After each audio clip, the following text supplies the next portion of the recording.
This week I want to share with you about two different types of retail theft. There's internal theft and external theft. They are different.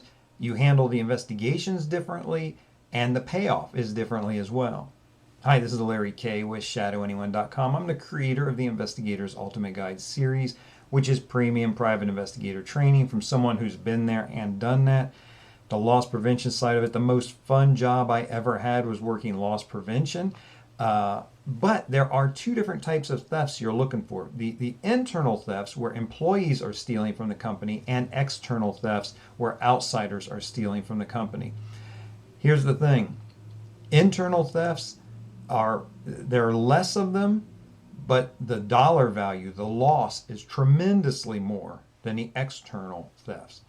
So the latest numbers I don't know, but I can tell you it looks something like this. If the average external theft is in the $200 range, then the average internal theft is probably more in the $400 or $600 range.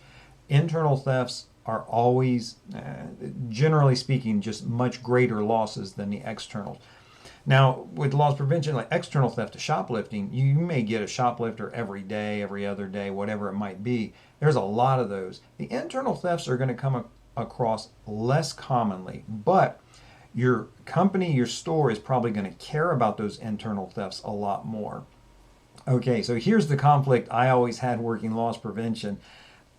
I like the external thefts. I want to catch the thieves that are coming in, the stealing, the shoplifting, the credit card fraud, those types of things. I liked that.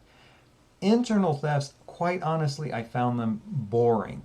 Maybe not tedious because of some of the technology that made it easier, but just a little more tedious, a little more boring to work internal thefts.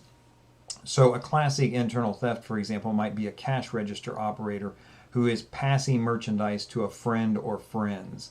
So when the friend comes through with the new athletic shoes and the sports jacket and the socks and the foot spray or whatever it might be, the shoe preserve spray, when they come through the register, the cashier will scan the socks and the shoe protective spray, but only pretend to scan the shoes, only pretend to scan the expensive sports jacket.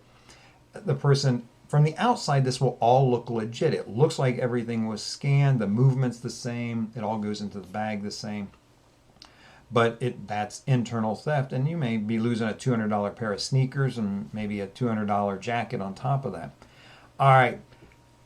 The way you investigate that is to watch and be attentive and pay attention. You record everything, and then you go back through the register tape later and you make sure this transaction seems suspicious to me, or you end up just checking every single transaction and saying, only 2 items were scanned, 4 items went through. All right, that is doable, kind of boring to me. There's some really clever technologies out there that are usable where the cash register receipt, for lack of a better term, can be superimposed on the actual surveillance video. This is super nice. This is very, very nice, especially if you want to do a real-time apprehension or something like that. But even in that case, you can be reviewing the video and kind of very quickly see that 4 or 5 items went through, but only 2 were scanned. Not as exciting to me. I hate to be that childish about it, because this can be done pretty much at any time. You save the video and you go through it at your leisure, or you can even assign somebody to go through it and find the discrepancies.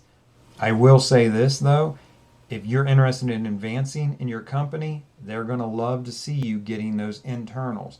And there is a certain excitement or pride when you say, something's wrong here with this person. Let's put an eyeball on them and keep an eye on them. To be the one who notices, to be the one who catches that suspicious behavior that ends up fleshing out into a nice theft case, that's pretty rewarding.